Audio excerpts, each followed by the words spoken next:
Hello all and welcome. My name is Monique Ahmed. Today is April 1st, 2025, and I am recording this video for my critical thinking and persuasion class.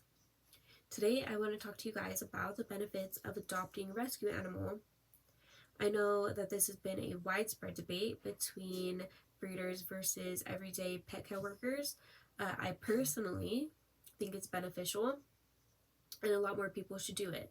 I've been in the pet care industry for 10 plus ongoing years of my life. I am a professional pet groomer. I own my own salon and I deal with rescue animals on a daily basis. I think one of the beneficial aspects of adopting an animal is the financial portion of it. It's a lot more affordable to adopt a rescue animal compared to buying from a breeder. I know breeders sometimes charge upwards of hundreds to even thousands of dollars, while adopting an animal from a rescue or an organization can usually cost between $200 to $300, and sometimes the fee is even waived depending on certain events you go to or certain organizations you might go through. Another beneficial aspect of it is the health benefits you get from it.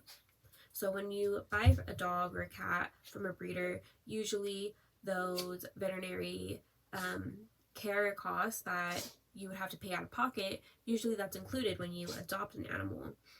So usually when you buy an animal from a breeder, they're not covering the cost for shots or veterinary care, microchipping, things like that. While when you adopt an animal, usually shots, microchipping, basic health reports, and even sometimes spaying and neutering are covered within those costs.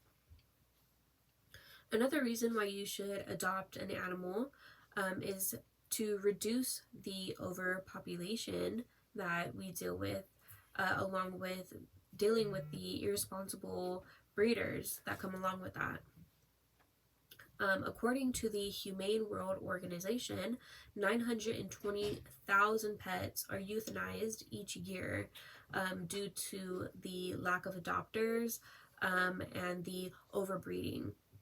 Even animals that are bred by breeders can still end up in shelters due to the lack of knowledge, the lack of care, and the lack of support that these breeders have. Breeding pets for profit is not something that should happen, and a lot of these pets are only bred for profit through these breeders, and once they lack that profit and are having to spend money out of their own pockets for food, health concerns, things like that, usually these animals end up getting dumped to shelters or on the streets and can end up being one of those 920,000 animals that get euthanized per year. So the lack of care, the lack of knowledge also goes into it, which brings me to my next point. It's a lot more ethical to adopt, and it's emotionally rewarding, not only for you as the adopter, but for the pet that you are adopting. You guys form a bond with one another.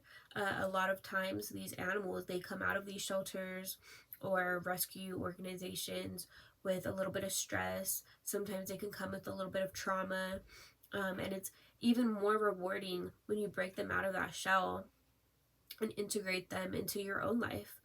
They start learning your routines and they become one within your household, and that just makes it all more worth it. Another reason that you should adopt is for the social benefits of it.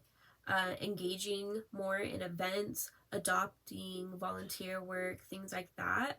According to the Berkeley Humane Society, a lot of adopters end up becoming ambassadors for these animals, and being, their voice. Animals can't talk, and, we as adopters or volunteers are able to speak for them. And it makes it even more rewarding when you see these animals go home to somebody that you can tell really cares. Addressing some misconceptions that go along with rescue an animal. A lot of people think that when you rescue an animal that you can't rescue a certain breed, which is why a lot of people end up buying from breeders specifically for that breed, which is a total misconception. There are a ton of specific breed specific groups that only deal with that one breed. There are, adoption organizations that only deal with senior dogs. There are adoption agencies that only deal with cavaliers or with poodles. So there are a lot of ways to work around it. You can even go on petfinder.com, adoptapet.com, and put in specifically what you are looking for in an animal, and those criterias will pop up for you. Another misconception that I see a lot is people always say that purebred dogs have a better temperament, which is not always true. I think that whatever you put into an animal is what they're going to give you, and it's not necessarily has anything to do with their breed. I see a lot of different breeds on a daily basis, and I think each one has their own temperament and their own set of ways. I will attach at the end of this video some reports from the last 3 years of intakes versus outcomes for dogs and cats all over America. Thank you. I hope this video helps you take a second look at things when you are deciding to bring an animal into your home.